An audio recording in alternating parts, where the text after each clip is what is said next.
जीना आसान नहीं होता, बिना संघर्ष के कोई महान नहीं होता। जब तक न पड़े पत्थर पर चोट, पत्थर भी कभी भगवान नहीं होता। हेलो साथियों, स्वागत है आप सबका आपके अपने YouTube चैनल क्रिएटिव एजुकेशन में। साथियों, आज का लेक्चर बहुत ज्यादा इम्पोर्टेंट है आपके लिए, आपके सब्जेक्ट के लिए। आज के इस वीडियो में हम साइंस का पार्ट करने वाले हैं। इससे पहले जो छात्र अभी नहीं जुड़े हैं, प्लीज उनको वीडियो को शेयर कर दीजिए, वो भी आके जुड़ जाएं। गुड मॉर्निंग सभी को। और भाई सभी लोग कैसे हैं? बढ़िया एकदम, पक्का। तो चले स्टार्ट करते हैं वीडियो को। अच्छा लग रहा है बहुत, ठीक है। चलिए स्टार्ट करते हैं। आज हम टॉपिक स्टार्ट करते हैं। अपना पहला चैप्टर जो है आपका प्रकाश है। प्रकाश आपका है पहला चैप्टर, ये है प्रकाश। प्रकाश को क्या कहेंगे अंग्रेजी में? हम लाइट बोलेंगे। ये लाइट। बात आ जाती है कि प्रकाश क्या है। जैसे मान लीजिए, आप समझ लीजिएगा जैसे अंधेरे कमरे में आप हैं, आप अंधेरे कमरे में बैठे हैं, कोई व्यक्ति। अच्छा ये बताओ, जब आप अंधेरे कमरे में बैठे हैं तो क्या आपको वस्तुएं दिखाई पड़ती हैं? क्या आपको वस्तुएं दिखाई पड़ती हैं? नहीं ना। मान लीजिए कोई आपके कमरे में मोमबत्ती लेकर आता है। मोमबत्ती आपके कमरे में, ये मोमबत्ती लेके आ जाए, मान लो कोई आपके कमरे में मोमबत्ती लेकर कोई आ जाए जलाते हुए, या फिर मोमबत्ती आ जाए, मोमबत्ती कोई लेकर आ जाए जलाते हुए, जलते हुए मोमबत्ती, या आपके कमरे में लाइट आ जाए। जैसे मान लो ये लाइट आ जाए आपके कमरे में, ये बनाते हैं बल्ब, ये हम बना लेते हैं। जैसे मान लो ये कोशिश किया जा रहा है ना, कोशिश किया जा रहा है। ये आया आपका तंतु। मान लीजिए आपके कमरे में कोई मोमबत्ती लेकर आ जाए या लाइट आ जाए, तो मोमबत्ती की ज्वाला जो है, ये ज्वाला, मोमबत्ती की ज्वाला और तंतु से जो विकिरण आती है, तंतु से जो विकिरण आएगी, जब विकिरण वस्तुओं पर पड़ती है, जब वस्तुओं पर पड़ेगी तो परावर्तित होकर हमारी आंखों को संवेदित करती है। यानी कि वह विकिरण जो वस्तुओं पर पड़ती है और वस्तुओं से वापस लौटकर जो हमारी आंखों में संवेदित करती है, उसे ही हम प्रकाश कहते हैं। अभी आपको नहीं समझ में आया होगा, ठीक है, कोई बात नहीं। जैसे मान लो, अगर हम इसकी परिभाषा की बात करते हैं कि प्रकाश है क्या चीज, वास्तव में प्रकाश क्या होते हैं, अगर हम डिफिनीशन है तो आप ये भी लिख सकते हो कि प्रकाश एक प्रकार की ऊर्जा है जो विद्युत चुंबकीय तरंगों के रूप में चलती है या संचरित होती है, जिसकी सहायता से हमें वस्तुएं दिखाई पड़ती हैं। प्रकाश है। आप लिख लीजिए, लिख दे क्या? बताइए, लिख दीजिए। आप बोलिए सर लिख दीजिए। काफी लोग कह रहे हैं सर लिख दीजिए, लिख दें। चलिए यहां पे लिखिए, प्रकाश एक प्रकार की ऊर्जा है। प्रकाश एक प्रकार की ऊर्जा है।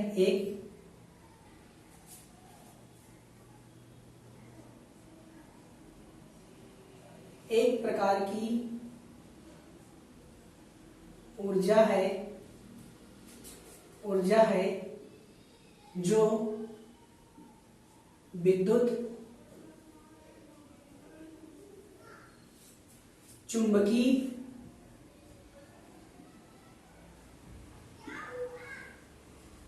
तरंगों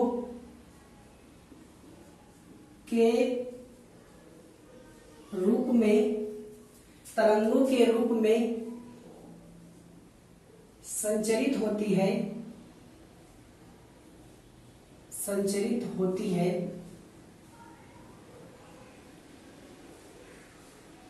जिसकी सहायता से हमें वस्तुएं दिखाई देने लगती है, जिसकी सहायता से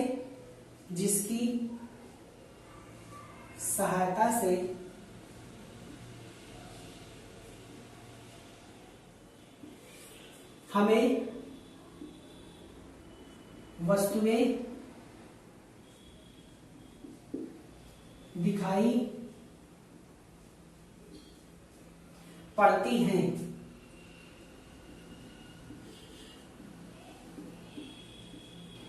प्रकाश एक प्रकार की ऊर्जा है जो विद्युत चुंबकीय तरंगों के रूप में संचरित होती है, जिसकी सहायता से हमें वस्तुएं दिखाई पड़ती हैं। प्रकाश है, आप लिख देना यहाँ पे क्या है, प्रकाश है। एक बात तो क्लियर हो गई कि आपको प्रकाश की जो डिफिनेशन है वो पता चल गई। अब चलते हैं नेक्स्ट पॉइंट पर, जो आपका पॉइंट है प्रकाश के स्रोत। नेक्स्ट पॉइंट है आपका प्रकाश के स्रोत, या हम लिख सकते हैं प्रकाशी स्रोत, सोर्सेस ऑफ लाइट।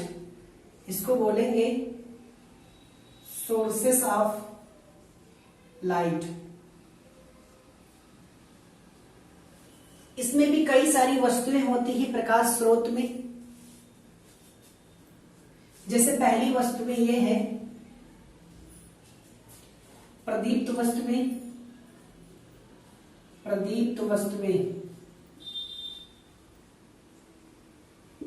प्रदीप्त वस्तुएं सारा कुछ पहले हम लिखा दे रहे हैं, फिर उसके बाद एक एक पॉइंट को हम डिफाइन करेंगे, यानी कि एक एक पॉइंट की हम डिफिनेशन परिभाषा सहित आपको लिखवाएंगे।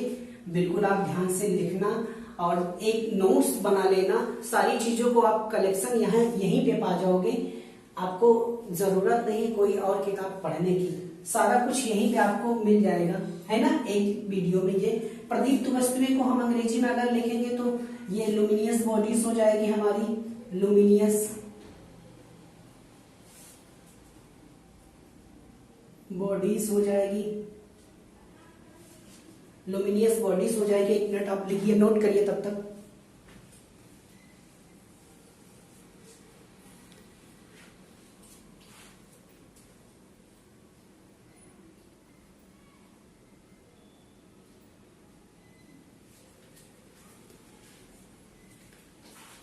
लुमिनियस बॉडीज हो गई। सेकंड है आपका, ये हो जाती है अप्रदीप्त वस्तुएं। अप्रदीप्त वस्तुएं, इसको बोलेंगे non luminous bodies, non luminous bodies. Luminous, आज आप सभी जानते हो कि लुमिनियस का जो बैटरा आता है, जो बैटरी आती है, वो सचिन तेंदुलकर प्रचार करते हैं, तो वो एक लाइट का सोर्स ही है। आप समझ लीजिए, नाम से समझ लीजिए, लुमिनियस है कि नहीं। तीसरा है आपका, ये वस्तुएं में आ जाता है, पारदर्शी वस्तुएं भी होती है, ये प्रकाश के स्रोत में आ जाता है। पारदर्शी, या आप कर सकते हो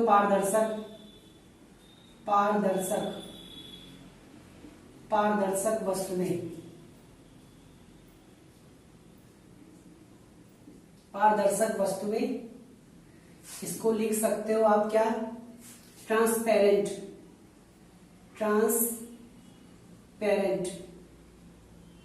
बॉडीज। ये 4 आपका है अर्धपारदर्शक वस्तुएं। अर्धपारदर्शक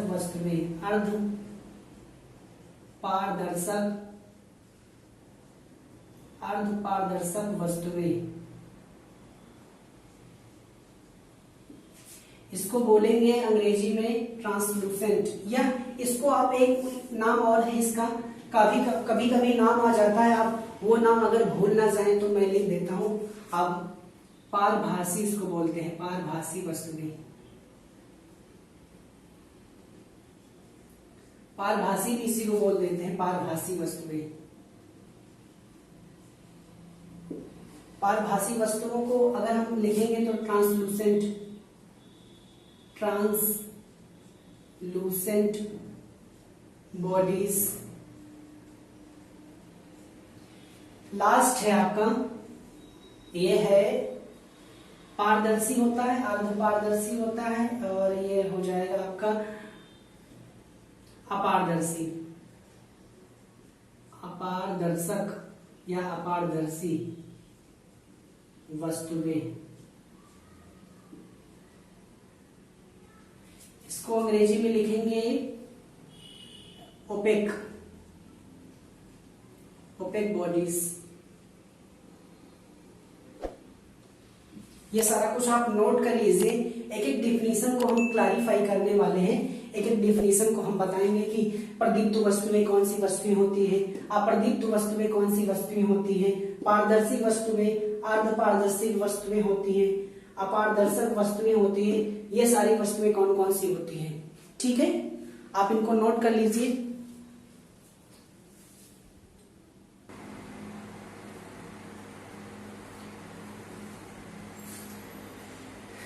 बच्चों यहाँ तक ठीक था? अभी तक जितना हमने पढ़ाया वो समझ में आया आपको? तो जैसे हमने अभी तक आप लोग को कराया है कि प्रकाश क्या है।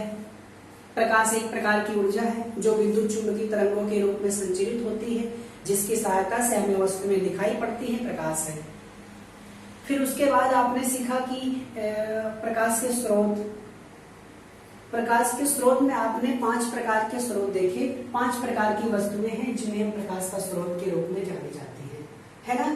पहला है प्रदीप्त वस्तुएं, दूसरा है अप्रदीप्त वस्तुएं, तीसरा है पारदर्शी वस्तुएं, चौथा है अपारदर्शी वस्तुएं, पांचवा है पारभासी वस्तुएं। पहला हम देखते हैं, जो लुमिनियस बॉडीज की बात करते हैं, प्रदीप्त वस्तुएं क्या होती हैं। वे वस्तुएं, आप लिख लीजिए, मैं लिखूंगा नहीं, आप लिख लीजिए प्लीज, मैं बोल दे रहा हूं, आप लिख लीजिए डिफिनीशन। वे वस्तुएं जो स्वयं के प्रकाश से प्रकाशित होती हैं, वे वस्तुएं जो स्वयं के प्रकाश से प्रकाशित होती हैं, प्रदीप्त वस्तुएं कहलाती हैं। लिख लो, वे वस्तुएं जो स्वयं के प्रकाश से प्रकाशित होती हैं, प्रदीप्त वस्तुएं कहलाती हैं।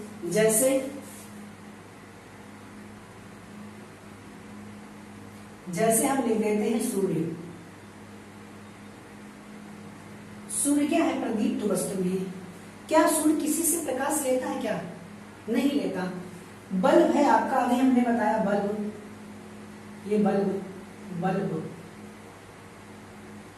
बल्ब क्या है? ये भी प्रदीप्त वस्तुएं का रूप है, एक उदाहरण है। मोमबत्ती की बात करते हैं तो मोमबत्ती भी आपका क्या है? प्रदीप्त वस्तुएं हैं।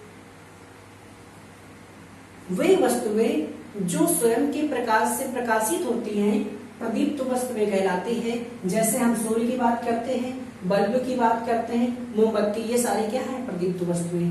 अब आ जाते हैं अप्रदीप्त वस्तुएं। इसमें लिख लीजिए, प्रकाश की उपस्थिति में, लिखिए, प्रकाश की उपस्थिति में दिखाई देने वाली वस्तुएं अप्रदीप्त वस्तुएं कहलाती हैं। प्रकाश की उपस्थिति में दिखाई देने वाली वस्तुएं अप्रदीप्त वस्तुएं कहलाती हैं, क्योंकि इनमें स्वयं का प्रकाश नहीं होता। जैसे मान लो ये मार्कर है आपकी, ये हमारी मार्कर है जिससे हम लिखते हैं। क्या इसमें स्वयं का प्रकाश है? नहीं है।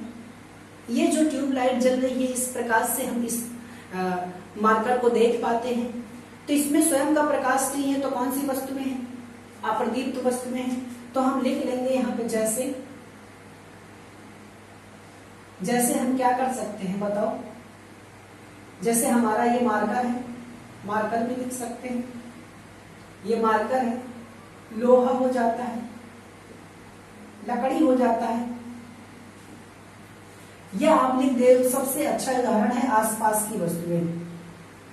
जो आसपास की वस्तुएं आपको दिखाई पड़ती हैं, आसपास की वस्तुएं, आसपास की वस्तुएं जो भी होती हैं वो हमारी अप्रदीप्त वस्तुएं होती हैं। ये उदाहरण इसका है। आप परिभाषा सहित नोट्स बनाते चलिए, मेरा आपसे वादा है, प्लीज, है ना। अब पारदर्शी वस्तुएं, इसमें भी आप डिफिनेशन लिखिए, पहले लिख लीजिए। वे वस्तुएं जिनमें प्रकाश की किरण सीधी अथवा आर पार निकल जाती है। वे वस्तुएं जिनमें जो है प्रकाश की किरण सीधी अथवा आर पार निकल जाती है, सीधी अथवा आर पार निकल जाती हैं,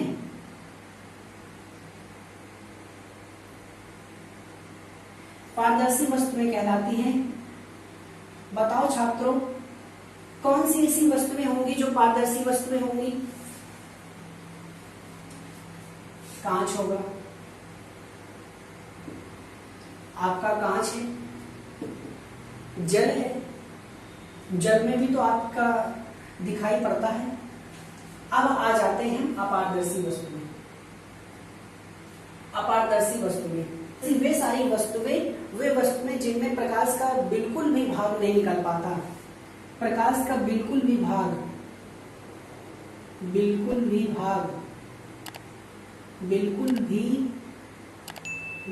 नहीं गुजर पाता, वे सारी वस्तुएं जिनमें प्रकाश का बिल्कुल भी भाग गुजर नहीं पाता, प्रकाश का बिल्कुल भी भाग गुजर नहीं पाता, वे अपारदर्शी वस्तुएं होती हैं। जैसे आपकी बात हो जाएगी, जैसे लोहा हो जाएगा, कांच हो जाएगा, लोहा, ये लकड़ी भी हो जाएगी। आप ये लोहा लकड़ी ले लो, किताब ले लो और प्रकाश एक तरफ से दूसरी तरफ उसमें दिखाओ, क्या बाहर निकलेगा दूसरी ओर? नहीं निकलेगा ना, तो हमारा अपारदर्शी हो जाएगा, है ना। इसको बोलते हैं अंग्रेजी में आप क्वाटिक्स। फिर आ जाता है लास्ट में आपका पारभासी। इसमें लिख लीजिए वे सारी वस्तुएं जिनमें प्रकाश का आंशिक भाग ही दिखाई पड़ता है। उन सारी वस्तुओं में जिनमें प्रकाश का जो है आंशिक भाग ही मुझे दिखाई पड़ता है, वे वस्तुएं कौन सी होती हैं? पारभासी वस्तुएं होती हैं। पारभासी वस्तुएं होती हैं, या आप कर सकते हो अर्ध पारदर्शक वस्तुएं। इसमें एग्जाम्पल में क्या हो जाएगा? वही तेल लगा कागज, तेल लगा कागज, तेल लगा कागज है, आपका शहद हो जाएगा, आंखों की पुतली हो जाएगी, जैसे हमने अभी भूल गए थे यहाँ पे थोड़ा सा, आंखों की पुतली, और हो जाएगा आपका क्या? दूषित जल भी हो जाएगा, दूषित जल हो जाएगा। ये सारा कुछ आप लिख लीजिए, ये क्वेश्चन बहुत इंपॉर्टेंट है। ये सारे प्रश्न कभी कभी पूछ लिए जाते हैं कि पारभासी वस्तुएं क्या होती हैं, अपारदर्शी वस्तुएं क्या होती हैं, पारदर्शक वस्तुएं क्या होती हैं। तो मुझे लगता है ये सारा कुछ समझ में आया होगा आपको। It should be clear to all guys. बताओ भाई, किसी कोई परेशानी है, दिक्कत है, दुख दर्द है तो प्लीज बताइए, नहीं तो हम आगे बढ़ते हैं। नहीं है? ठीक है, चलते हैं अभी। अब प्रकाश के स्रोत हो गए, अब हम आते हैं नए टॉपिक पर। एक नया आपका पॉइंट है प्रकाश के गुण। अब हम प्रकाश के गुण की बात करेंगे। प्रकाश के गुण, ये सब हो गया ना? ठीक है, प्रकाश के गुण।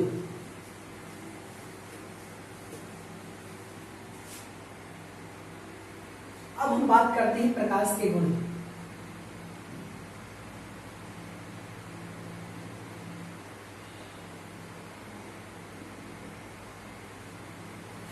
कभी कभी आता है कि प्रकाश क्या है, प्रकाश के गुण बताइए, है ना। प्रकाश के गुण बताइए। तो पहला गुण है प्रकाश जो है सीधी रेखा में गमन करता है। लिख देता हूं मैं भी, आप भी लिख लेगा। प्रकाश सीधी रेखा में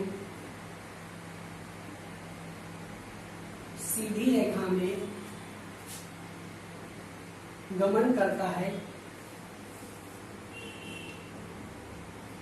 प्रकाश सीधी रेखा में गमन करता है, ये आपका पहला पॉइंट हो गया। दूसरा पॉइंट हम लिख लेंगे, प्रकाश जो है किस रूप में चलता है, अभी हमने बताया था, विद्युत चुंबकीय तरंगों के रूप में गमन करता है, संचरित होता है। प्रकाश लिख लीजिए, प्रकाश विद्युत चुंबकीय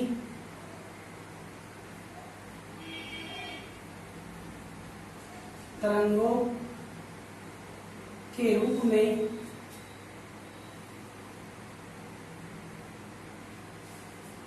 गमन करता है।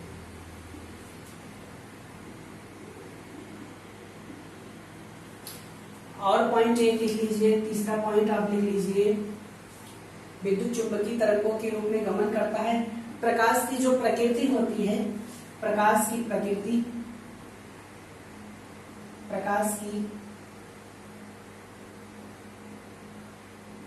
प्रकृति होती है, वो दोहरी होती है,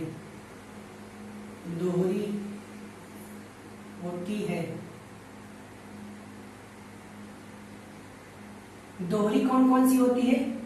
एक हो जाता है आपका तरंग,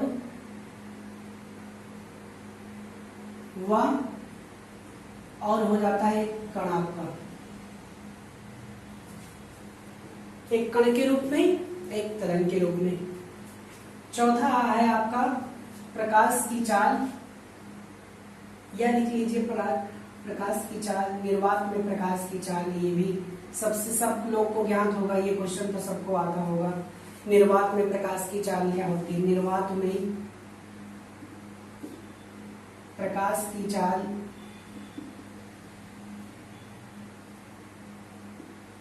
3 × 10⁸ मीटर प्रति सेकेंड।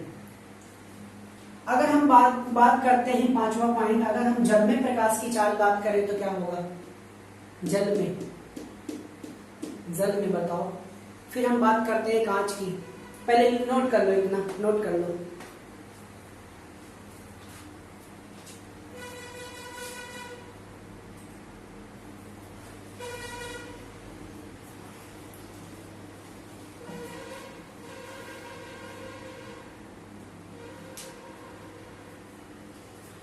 लिख लो जल में प्रकाश की चाल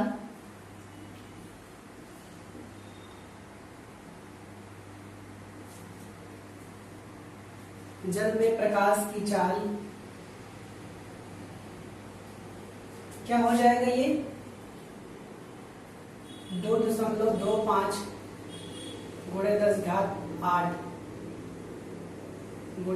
10⁸ मीटर प्रति सेकेंड। अगर मान लो हम यहाँ पे 6 पॉइंट लिख देते हैं, कांच में प्रकाश की चाल क्या हो जाएगी? कांच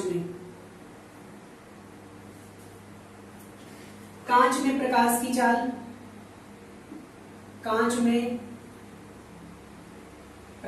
चाल, कांच में अगर बात करेंगे कि कांच में प्रकाश की चाल क्या होगी, तो क्या होगी?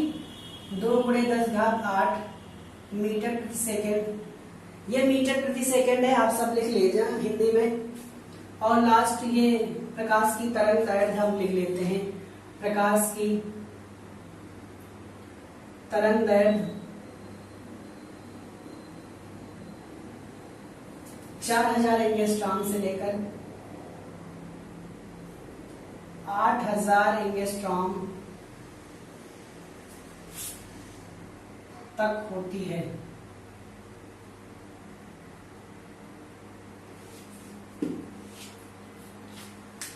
प्रकाश के गुण में आप समझ लीजिए, प्रकाश सीधी रेखा में गमन करता है। आप धीरे धीरे इसको समझिए, इसको याद करिए, इसको 3-4 बार आप घर पे लिखिए, तब आपको सारी चीजें, इतनी आसान चीजें आपको मिल जाएगी। आप याद कर लीजिए, किताब में यहाँ वहां ढूंढोगे, मिलता नहीं है मेरे भाई। आप मेरी बात को समझ रहे हो ना? ये मिलता नहीं है। सारी चीजें आप कलेक्ट कर लो, एक एक पॉइंट को आप क्लैरिफाई कर लो। सारी बड़ी बड़ी चीजें रहती हैं, आपको जो टीचर होते हैं वो आपको गाइडेंस के रूप में काम करते हैं, आपके मार्गदर्शक के रूप में काम करते हैं, ताकि सारी जो बड़ी चीजें होती है उसको एक संक्षिप्त में बना सके, एक अच्छा सा ज्ञान आपको दे सके। प्रकाश के गुण की बात करते हैं तो प्रकाश सीधी रेखा में गमन करता है, प्रकाश विद्युत चुंबकीय तरंगों के रूप में गमन करता है, दूसरा पॉइंट है। तीसरा आपका हो गया प्रकाश की प्रकृति, दोहरी होती है। कौन कौन सी भाई दोहरी में? तरंग और कण। पार्टिकल की बात करते हैं और हम क्या बात, वेव की बात करते हैं। निर्वात में जो प्रकाश की चाल है 3 × 10⁸ मीटर पर सेकेंड। हम जल में भी लिखा दिए, जल में प्रकाश की चाल 2.25 होती है, 2.25 है ना, 2.25 × 10⁸ मीटर पर सेकेंड। कांच में जो होगी 2 × 10⁸ होगी। प्रकाश की जो तरंग दैर्ध्य होगी 4000 एंगस्ट्रॉम से लेकर 8000 एंगस्ट्रॉम तक होती है। एक चीज हमको बताइए, इस क्वेश्चन से, इस प्रश्न, इस आंसर से एक हम क्वेश्चन निकालते हैं कि आपने क्या कभी सोचा है कि जो सूर्य ग्रहण होता है, सूर्य ग्रहण और चंद्र ग्रहण, इसका क्या कारण है? क्या कारण है कि सूर्य ग्रहण में होता है, सूर्य ग्रहण में कुछ भाग नहीं दिखाई देता, सूर्य चंद्र ग्रहण में कुछ भाग, किसी का कुछ भाग नहीं दिखाई देता? तो एग्जैक्टली परिभाषा क्या है सूर्य ग्रहण की? सूर्य ग्रहण की एग्जैक्टली परिभाषा क्या है बताओ, कोई बताए, कोई छात्र? सारे के सारे भूल गए हो? पिछली क्लासों में आप रिवीजन नहीं करते, इसका मतलब अध्ययन करो। आप चीजों को ऐसा, आप अपने माइंड में या अपने दिमाग में चीजों को ऐसा कंठस्थ करो और चीजों को बार बार आप रिकॉल करते रहो, रियलाइज करते रहो, है ना, तो चीजें आपको भूलती कभी नहीं है। जो चीजें आप बार बार लिखने की कोशिश करोगे, नोट्स बनाने की कोशिश करोगे, तो चीजें आपको नहीं भूलती। जैसे सूर्य ग्रहण है, तो सूर्य ग्रहण की हम बता देते हैं आपको सारी कंडीशंस। यहां तक नोट हो गया? ठीक है, ठीक।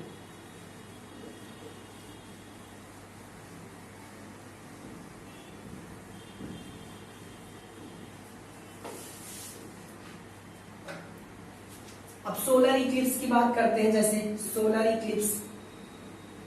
इक्लिप्स की बात कर देते हैं, थोड़ा सा तुम लोग को जानकारी दे दें। इसका मतलब होता है सूर्य ग्रहण। और हम बात कर देते हैं लूनार इक्लिप्स की बात कर देते हैं, इक्लिप्स की बात कर देते हैं, इक्लिप्स। इसको बोलते हैं चंद्र ग्रहण।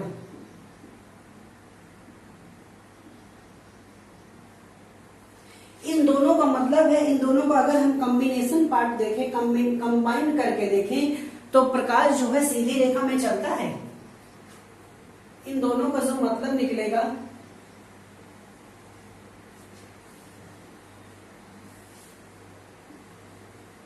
इन दोनों का एक ही कारण होगा कि प्रकाश जो है, प्रकाश सीधी रेखा में गुजरता है। प्रकाश सीधी रेखा में गमन करता है। इसका मेन रीजन तो ये है, गमन करता है। कैसे सर जी? अभी नहीं समझ पाए हो, हमको पता है अभी नहीं समझ पाए हो। बिना फिगर के, बिना हमारे मेहनत करवाने से आपका समझ में तो आएगा नहीं भाई। मेहनत तो करवाओगे, हम करेंगे भी। देखिए, मान लो ये पूरा सूर्य है, इसको हम पूरा सूर्य मान लेते हैं।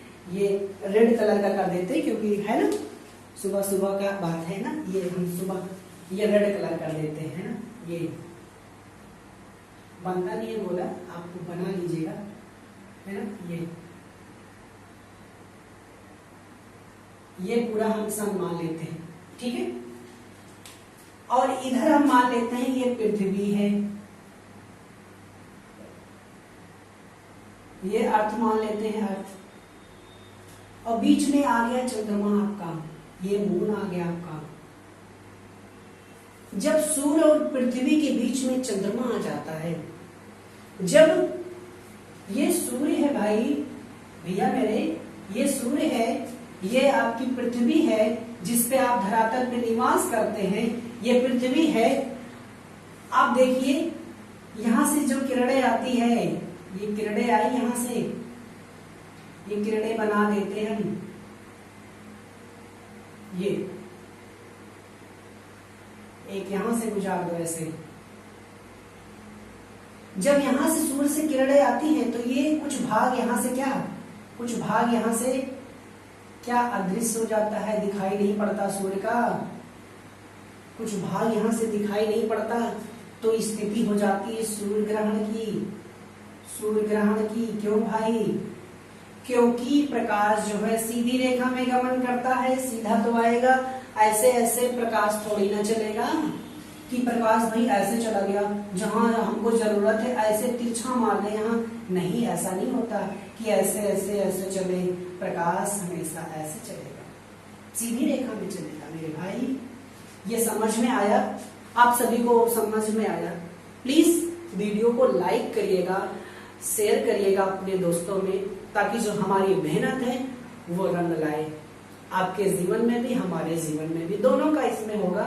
मुझे क्या मिलता है कि कॉन्फिडेंस मिलता है, विश्वास हो जाता है कि बच्चों चलो देखें तो, इतना आप लोग मुझे इतना प्यार तो दिए, जो आपका परिवार है, जो क्रिएटिव एजुकेशन है, ये आपके लिए सब कुछ है, ये आपके मेहनत पर सब कुछ है, आप मेहनत करते हैं इसलिए ये चैनल आप पर जुड़ा है।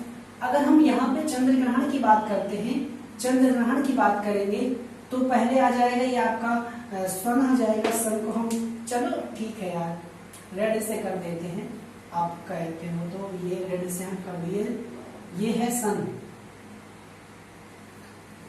सन मतलब सूरज, सूर्य है ना। फिर इसके बीच में पृथ्वी, यहाँ पे है चंद्रमा आपका, छोटा सा बना देते चंद्रमा, ये हो जाता है मून, ये आ जाता है आपका अर्थ। यहां से किरणें गुजारो भाई, ये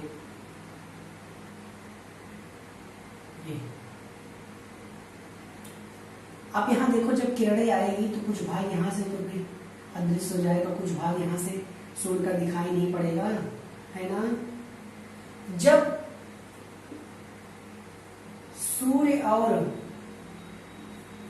चंद्रमा के बीच, सूर्य और चंद्रमा के बीच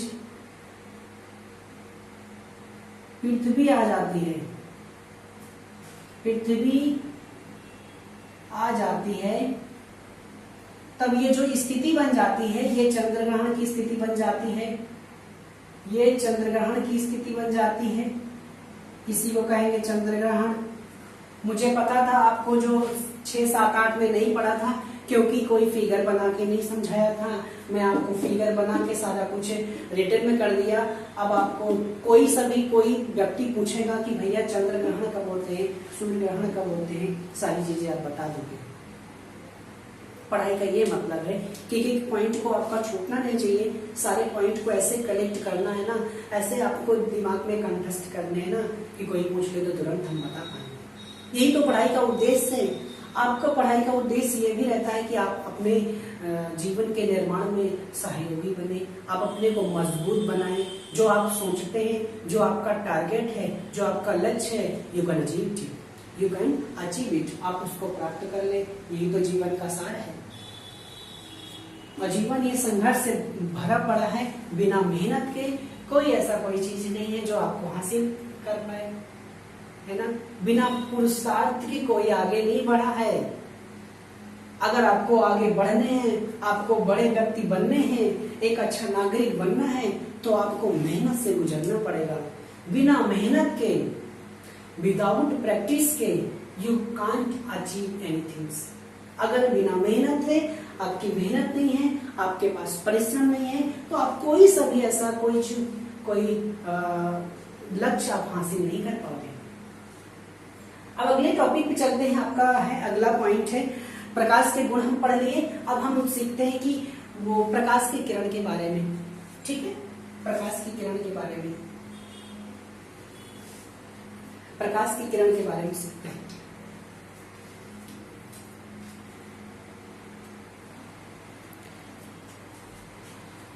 साथ ही आपको ये सारा कुछ समझ में आ गया। ये आपका सूर्य ग्रहण है, ये चंद्र ग्रहण है। अब आपका अगला टॉपिक है प्रकाश पुंज। अगला टॉपिक है आपका प्रकाश पुंज। ये हेडिंग डाल दीजिएगा। इसकी अंग्रेजी है beam of light. Beam of light, ये हम चर्चा करेंगे कल। थोड़ा थोड़ा आप जानकारी कर लो, नहीं तो एक दिन में क्या होता है कि ढेर सारी जानकारी इकट्ठी हो जाएगी ना, तो आप भूल जाओगे। ठीक है, आज के लिए इतना ही, मिलते हैं नेक्स्ट वीडियो में। Okay, bye bye.